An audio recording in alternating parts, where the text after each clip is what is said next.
નમસ્કાર વિદ્યાર્થી મિત્રો, તમારું ખૂબ ખૂબ સ્વાગત છે મારી આ ચેનલ સ્ટડી વિથ નેન્સીમાં. જો હજી સુધી તમે મારી આ ચેનલને સબસ્ક્રાઈબ ના કરી હોય તો જલ્દીથી સબસ્ક્રાઈબ કરજો.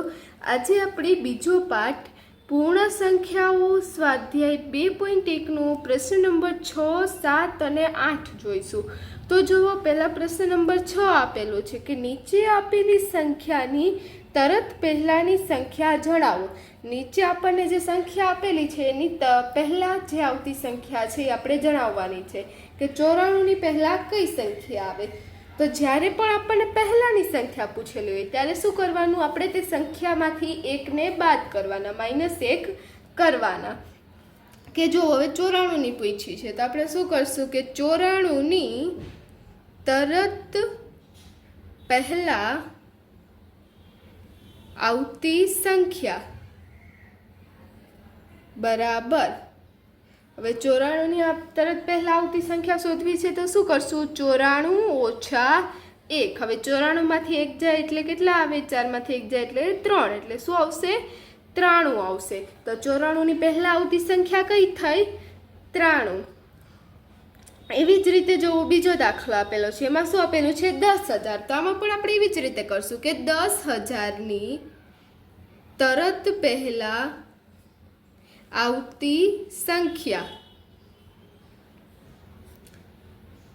10,000ની પહેલા જે સંખ્યા આવે તો આપણે શું કરવાનું, 10,000 - 1. હવે 10,000માંથી 1 જાય તો કેટલા વધે, 9,999. જો તમને સીધું ના આવડતું હોય તો તમે એ સાઈડમાં બાદબાકી પણ કરી શકો કે જુઓ 10,000 - 1. તો આમાંથી જુઓ 0માંથી 1 જાશે નહીં એટલે અહીંયા ઉપર 10 લઈશું. પછી અહીંયા 10, અહીંયા આપણે 10 લીધા એટલે અહીંયા 0 ના 9 થશે, અહીંયા પર 0 ના 9 કયો થશે, અહીંયા 0 ના 9 થશે અને 1 ના કેટલા થઈ જશે, 0 થઈ જશે. તો હવે 10માંથી 1 જાય એટલે કેટલા આવશે, 9. આ 9માં નીચે કાંઈ નથી એટલે 9 ના 9, અહીંયા પણ 9 ના 9, અહીંયા 9 ના 9 આવી ગયા આપણા 9,999. તમે ડાયરેક્ટ આવડે તો પણ, અને સાઈડમાં ના આવડે તો તમે સાઈડમાં બાદબાકી કરી શકો છો. તો 10,000ની પહેલાં આવતી સંખ્યા કઈ થશે, 9,999. પછી જોવો સી આપેલું છે 2,08,090. તો આપણે લખશું કે 2,08,090ની તરત પહેલા આવતી સંખ્યા બરાબર. આમાં પણ આપણે એમાંથી 1 બાદ કરશું કે 2,08,090 ઓછા 1. હવે 90માંથી 1 જાય તો કેટલા વધશે, 2,08,089. અને જો તમને આમ ના આવડે તો આપણે ઉપર કેમ બાદબાકી કરી હતી એવી રીતે તમે બાદબાકી પણ કરી શકો. પણ અહીંયા જોવો 90માંથી 1 જાય એટલે કેટલા વધશે, 89 વધશે. તો આપણા ત્રીજા દાખલાનો શું જવાબ આવશે, 2,08,089. પછી જોવું એવી જ રીતે આપણને ચોથો દાખલો આપેલો છે 76,54,321. તો આમાં પણ એવી જ રીતે આપણે લખશું કે 76,54,321ની તરત પહેલા આવતી સંખ્યા બરાબર. તો શું થશે, 76,54,321 ઓછા 1. હવે આ 21માંથી 1 જાય એટલે કેટલા વધશે, 76,54,320. હવે જુઓ, 7મો પ્રશ્ન આપેલો છે નીચે આપેલી સંખ્યાઓની જોડીમાંથી સંખ્યા રેખા પર કઈ સંખ્યા ડાબી બાજુ આવશે અને કઈ સંખ્યા જમણી બાજુ આવશે તે જણાવો, તથા તેમની વચ્ચે કયા ચિહ્નો ગ્રેટર ધેન છે અને લેસ ધેન છે ઉપયોગ થશે તે જણાવો. તો સંખ્યા રેખામાં આપણે જે સંખ્યાની જોડી આપેલી છે એમાંથી કઈ સંખ્યા ડાબી બાજુ આવશે અને કઈ સંખ્યા જમણી બાજુ આવશે. તો આપણને સંખ્યા રેખા તો ખબર જ છે, સંખ્યા રેખા કેવી હોય જુઓ, આ સંખ્યા રેખા છે, અહીંયા 0, 1, 2 એવી રીતે આવે, આગળ સુધી ચાલતું રહે. તો હવે જુઓ, આમાંથી જે નાની સંખ્યા હશે એ કઈ બાજુ આવશે, ડાબી બાજુ. કેમ કે જો 1 નાની સંખ્યા છે 2 કરતાં કઈ બાજુ આવી, ડાબી બાજુ. અને જે મોટી સંખ્યા હોય એ જમણી બાજુ આવે. તો આવી રીતે આપણે લખવાનું છે કઈ સંખ્યા ડાબી બાજુ આવશે ને કઈ સંખ્યા જમણી બાજુ. અને પછી પૂછેલું છે લેસ ધેન અને ગ્રેટર ધેન. તો આ અને આપણે નિશાની આપવાની છે લેસ ધેનની ગ્રેટર ધેનની. તો આમાં જોવો બે સંખ્યા લઈએ 1 અને 2, તો એમાંથી આપણે અહીંયા જોવો, અહીંયા કઈ નિશાની આવશે? લેસ ધેનની. કેમ કે આમાં જોવો, જે મોટી સંખ્યા હોય તે સાઈડ મોઢું મોટું આવે અને નાની સંખ્યાની સાઈડ મોઢું નાનું આવે. એટલે જે નાનો ભાગ હોય એ નાની સંખ્યાની બાજુ આવે અને મોટો ભાગ મોટી સંખ્યાની બાજુમાં. લેસ ધેન આ થશે અને ગ્રેટર ધેન આ થશે. લેસ ધેનમાં શું હોય કે આ જોવો લ જેવો આકાર બને એટલે લેસ ધેન, અને આમાં જોવો ગ જેવો બનશે એટલે ગ્રેટર ધેન. તો આ બે નિશાની આપણે મૂકવાની છે અને કહેવાનું છે કે સંખ્યા રેખા પર તે ડાબી બાજુ આવશે કે જમણી બાજુ. તો જો એમાં પહેલું આપેલું છે 530 અને 503. તો આમાંથી મોટી સંખ્યા કઈ છે? 530 છે અને નાની સંખ્યા કઈ છે? 503 છે. તો આમાંથી સંખ્યા રેખા પર કઈ ડાબી બાજુ આવશે? તો જે નાની સંખ્યા હોય એ સંખ્યા રેખા પર ડાબી બાજુ આવે. કેમ કે ઉપર જોવો, અહીંયા જોવો 2 ને 1, તો આમાં નાની સંખ્યા 1 છે, એક કઈ બાજુ એવી ડાબી બાજુ. નાની સંખ્યા કઈ બાજુ આવે? ડાબી બાજુ. તો આપણે શું લખશું કે 530 ની ડાબી બાજુએ 503 આવશે. 530 ની ડાબી બાજુએ 503 આવશે. તેથી મોટી સંખ્યા કઈ થશે? 530 થશે. એટલે આપણે લખીએ કે તેથી 530 એ 503 કરતાં મોટા છે અથવા તો મોટી સંખ્યા છે. તો હવે જુઓ માટે આ મોટી સંખ્યા છે તો 530 લખીએ અને પછી શું છે? 503.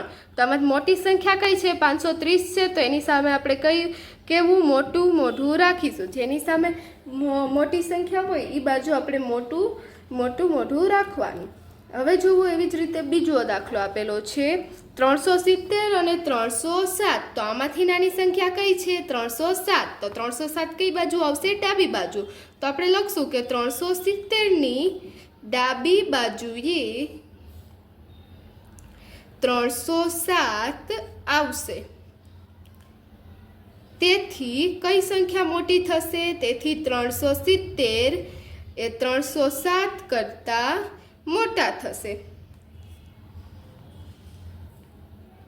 370 મોટા થશે. માટે આ 370 અને 307, તો આમાં મોટી નિશાની મોટી સંખ્યા કઈ છે? 370. તેની સામે આપણે મોટી સાઈડ રાખશું. તો આપણો જવાબ શું આવશે? 370 ગ્રેટર ધેન 307. પછી જેવી જ રીતે સી આપેલું છે કે 98,765 અને 56,789. તો આમાંથી કઈ મોટી સંખ્યા છે? તો અહીંયા જોવા એ 9 આપેલું છે અને અહીં 5 આપેલું છે. મોટી સંખ્યા કઈ થશે? 98,765.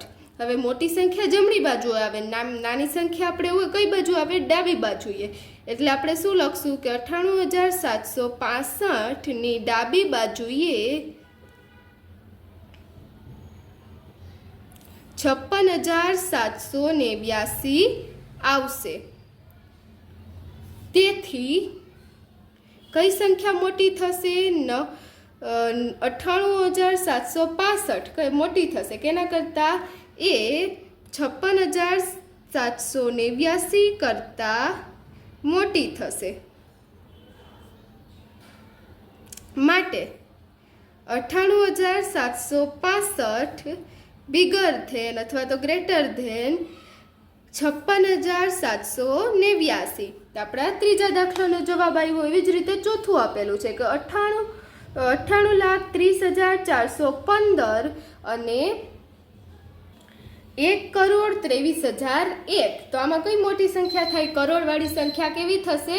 મોટી થશે. કેમ કે જુઓ આ કેટલી? 1 2 3 4 5 6 7 8 7 આંકડાની સંખ્યા છે ને. 1 2 3 4 5 6 7 ને 8 આંકડાની સંખ્યા છે. આ 7 અંકની છે ને 8 અંકની છે. તો મોટી સંખ્યા કઈ થશે? આ મોટી સંખ્યા થશે. તો આપણે નાની સંખ્યા કઈ ડાબી બાજુએ કઈ સંખ્યા આવે? નાની સંખ્યા. તો આપણે શું લખશું કે કેટલા છે? 1,23,001 ની ડાબી બાજુએ કઈ સંખ્યા આવશે? ની ડાબી બાજુએ 98,30,415 આવશે, કેમ કે ડાબી બાજુએ કઈ સંખ્યા આવે? જી નાની સંખ્યા હોય. આમાં નાની સંખ્યા કઈ છે? 98,30,415 એ નાની સંખ્યા છે. તેથી હવે શું લખશું કે 1,23,001 એ 98,30,415 થી મોટી છે. માટે હવે આપણે આ લખી લઈએ સંખ્યા જે આપેલી છે એ કે 98,30,415 અને બીજું શું આપેલું હતું? 1,23,001. તો આમાંથી મોટી સંખ્યા કઈ હતી? આ હતી. એટલે આમાં હવે કઈ આ સાઈડ આપણે મોટું રાખશું. એટલે આ કઈ નિશાની થઈ? લેઝરથેનની. તો આપણો જવાબ શું આવ્યો કે 98,30,415 ઇઝ લેઝરથેન 1,23,001. તો અહીં આપણો 7મો પ્રશ્ન થઈ ગયો. હવે આપણે 8મો પ્રશ્ન જોઈએ. જો 8મો પ્રશ્ન આપેલો છે, નીચે આપેલા વાક્યોમાંથી કયું વાક્ય ખરું અને કયું વાક્ય ખોટું છે તે જણાવો. તો એમાં જુઓ, પેલું વાક્ય આપેલું છે, શૂન્ય એ સૌથી નાની પ્રાકૃતિક સંખ્યા છે. શૂન્ય એ સૌથી નાની પ્રાકૃતિક સંખ્યા છે. તો જુઓ, આપણે બે સંખ્યા જોઈએ કે પ્રાકૃતિક અને પૂર્ણ સંખ્યા. આપણે બે સંખ્યા જોવાની છે. બધા જ ખરા ખોટા બે જ સંખ્યા મેઇન છે, પ્રાકૃતિક અને પૂર્ણ. તો પ્રાકૃતિક સંખ્યામાં શું હોય કે તે 1, 2, 3, 4, 5 એમ અનંત સુધી ચાલ્યા કરે. અને પૂર્ણમાં શું હોય કે 0, 1, 2, 3 એમ આગળ ચાલ્યા કરે. તો પ્રાકૃતિક અને પૂર્ણ બેમાં એટલો જ ફરક છે કે પ્રાકૃતિક 1, 2, 3 થી ચાલે અને પૂર્ણ 0, 1, 2, 3. એટલે પૂર્ણમાં પ્રાકૃતિકમાં આપણે 0 નાખી દઈએ તો તે પૂર્ણ સંખ્યા થઈ જાય. તો જુઓ શું પૂછેલું છે કે શૂન્ય એ સૌથી નાની પ્રાકૃતિક સંખ્યા છે. તો 0 સૌથી નાની પ્રાકૃતિક સંખ્યા છે, તો તે શું આવશે? ખોટું આવશે. 0 એ પ્રાકૃતિક સંખ્યા નથી. 0 કઈ સંખ્યામાં આવે? પૂર્ણ સંખ્યામાં. તો આપણું પહેલું શું આવશે? ખોટું આવશે. હવે જુઓ, બીજું આપેલું છે કે 400 એ સંખ્યા 399 પહેલા આવતી સંખ્યા છે. કે 399 પહેલા 400 આવે તો સાચું છે? ખોટું છે. 399 પછી 400 આવે, પહેલા નહીં. 399 પહેલા 398 આવે, 399 પછી 400 આવે. પહેલાની સંખ્યા જાણવી હોય તો આપણે શું કરતા હતા? -1 બાદબાકી કરતા હતા. તો આમાં તો +1 થઈ ગયું, એટલે આમાં પણ શું આવશે? ખોટું આવશે. પછી જોવો, ત્રીજું આપેલું છે કે શૂન્ય સૌથી નાની પૂર્ણ સંખ્યા છે. તો આપણે પૂર્ણ સંખ્યા જોઈતી કે 0, 1, 2, 3 એમ આગળ ચાલ્યા કરે. તો પૂર્ણ સંખ્યા સૌથી નાની પૂર્ણ સંખ્યા શૂન્ય છે, તો તે સાચું આવશે. પૂર્ણ સંખ્યાની શરૂઆત શૂન્યથી થાય અને તે સૌથી નાની સંખ્યા છે, તે સાચું આવશે. પછી છે 600 એ સંખ્યા 599 પછી આવતી સંખ્યા છે. કે 599 પછી 600 આવે તો એમાં શું આવશે? સાચું આવશે. કે 599 પછી શું આવે? 600 આવે. 599 આપણે 1 નાખીએ તો શું આવે? 600. પછી જોવો, એ આપેલું છે કે દરેક પ્રાકૃતિક સંખ્યા પૂર્ણ સંખ્યા છે. આપણે પ્રાકૃતિક સંખ્યા શું જોઈતી? પ્રાકૃતિક શું આવે? 1, 2, 3 એમ આગળ. અને પૂર્ણ સંખ્યામાં શું આવે? 0, 1, 2, 3. તો પ્રાકૃતિક સંખ્યા શું પૂછ્યું છે? દરેક પ્રાકૃતિક સંખ્યા પૂર્ણ સંખ્યા છે. દરેક પ્રાકૃતિક સંખ્યા એટલે 1 થી ચાલુ થઈને અનંત સુધી તો છે. હા, 1, 2, 3 છે પૂર્ણ સંખ્યા. તો આમાં શું આવશે? ઈમાં ખરું કે આ બધી જ જેટલી પ્રાકૃતિક સંખ્યા હોય બધી જ પૂર્ણ સંખ્યા છે. તો શું આવશે? સાચું આવશે. હવે જુઓ, એફમાં શું પૂછેલું છે? દરેક પૂર્ણ સંખ્યા એ પ્રાકૃતિક સંખ્યા છે. તો આમાં શું આવશે? આમાં ખોટું આવશે. કેમ કે જુઓ, બધી જ પૂર્ણ સંખ્યા પ્રાકૃતિક સંખ્યા નથી. પૂર્ણ સંખ્યામાં 0 પણ આવે, પણ 0 છે પ્રાકૃતિક સંખ્યા? નથી. એટલે બધી જ પૂર્ણ સંખ્યા પ્રાકૃતિક સંખ્યા નથી, પણ બધી પ્રાકૃતિક સંખ્યા પૂર્ણ સંખ્યા છે. પછી જુઓ, જી આપેલું છે કે 2 અંકોની પૂર્ણ સંખ્યાની પહેલા આવતી સંખ્યા એ 1 અંકની ન હોઈ શકે. કે 2 અંકોની પૂર્ણ સંખ્યાની પહેલા કે 2 અંકની કોઈ પણ સંખ્યા હોય એની પહેલા 1 અંકની સંખ્યા ના આવે. તો એવું હોય ના હોય. એમાં શું આવે? ખોટું આવે. કેમ કે આપણે 10 લઈએ તો 10 ની પહેલા આવે 9, તો 1 અંકની થઈ ગઈ. 2 અંકની પહેલા 1 અંકની આવે, તો એ ખોટું છે. પછી જુઓ h આપેલું છે કે 1 એ સૌથી નાની પૂર્ણ સંખ્યા છે. તો આપણે પૂર્ણ સંખ્યા જોઈતી, શું હતું? 0 1 2 3 ચાલ્યા કરે, તો આ 0 શું આવે? પૂર્ણ સંખ્યા. સૌથી નાની પૂર્ણ સંખ્યા કઈ છે? 0 ના તો 1, એટલે h માં શું આવશે? ખોટું આવશે. હવે જુઓ આ આપેલું છે કે પ્રાકૃતિક સંખ્યા 1 ની પહેલા આવતી કોઈ સંખ્યા નથી. તો પ્રાકૃતિક સંખ્યા 1 પહેલા કોઈ સંખ્યા નથી આવતી. પ્રાકૃતિક સંખ્યા ક્યાંથી ચાલુ થાય? 1 2 3 એમ આગળ ચાલ્યા કરે. 1 2 3 એમ આગળ ચાલ્યા કરે. તો આમાં શું કહે છે? પ્રાકૃતિક સંખ્યા 1 ની આગળ કોઈ સંખ્યા આવતી નથી. તો સાચું છે, કોઈ સંખ્યા નથી આવતી. એક જ સૌથી નાનામાં નાની સંખ્યા છે. તો આમાં આઈમાં શું આવશે? સાચું, ખરું. પછી જોવો જે આપેલું છે કે પૂર્ણ સંખ્યા 1 ની પાસે તેની પહેલા આવતી કોઈ સંખ્યા નથી. કે પૂર્ણ સંખ્યા, તો પૂર્ણ સંખ્યામાં શું આવે? 0 1 2 3 આગળ આગળ ચાલ્યા કરે. તો હવે જોવો 0 1 2 3, તમે 1 ની પહેલા આવતી કોઈ સંખ્યા નથી. 1 ની પહેલા કોઈ સંખ્યા નથી આવતી, ખોટું છે, આવે છે શું આવે? 0 આવે. હવે જોવો પછી આપેલું છે કે પૂર્ણ સંખ્યા 13 એ સંખ્યાઓ 11 અને 12 ના વચ્ચે આવે છે. કે આ 11 અને 12 ની વચ્ચે 13 આવે? આવે ના આવે. તો આમાં શું આવશે? ખોટું આવશે. પછી જે એલ આપેલો છે કે પૂર્ણ સંખ્યા 0 પાસે તેના પહેલા આવતી કોઈ સંખ્યા નથી. તો એ ઉપર જોવો શું આપેલું હતું? પૂર્ણ 0 1 2 3. તો 0 આગળ કોઈ સંખ્યા પહેલા આવતી કોઈ સંખ્યા નથી. તો એમાં શું આવશે? ખરું આવશે. જે પૂર્ણ સંખ્યામાં 0 પહેલા કોઈ સંખ્યા આવતી નથી. તો એલમાં શું આવશે? ખરું આવશે. પછી છે એમ કે 2 અંકોની સંખ્યા પછી આવતી સંખ્યા હંમેશા 2 અંકની જ હોય. તો એમાં પણ ખોટું આવશે. 2 અંકોની સંખ્યા આપણે 99 લઈ લઈએ તો 99 પછી આવે છે 100. 99 પછી શું આવે? તો 3 અંકની થઈ ગયા, 2 અંકની ના 3 અંકની. 2 અંક પછી 3 અંકની સંખ્યા આવે. તો આમાં શું આવશે? ખોટું આવશે એમમાં. તો અહીં આપણો પ્રશ્ન નંબર 6 7 અને 8 પૂર્ણ થાય છે. જો તમને વિડીયો પસંદ આવ્યો હોય તો લાઈક સબસ્ક્રાઈબ કરજો. Thanks for watching.